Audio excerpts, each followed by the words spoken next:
Paano maiwasan, mapatay o mawala ang mga langaw sa bahay?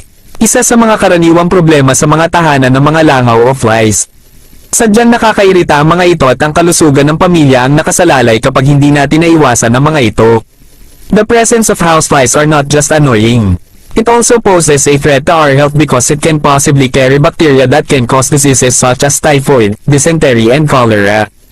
Ang mga langaw ay maaaring magdulot ng sakit na may mga sintomas na sakit ng tiyan, pagtatay at pagsusuka.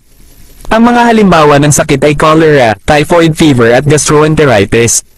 Ang langaw ay sadyang hindi safe sa kalusugan ng mga tao dahil nabubuhay ang langaw sa mga maduduming bagay tulad ng dumi ng tao, mga basura at mga sira at nabubulok na pagkain o basura.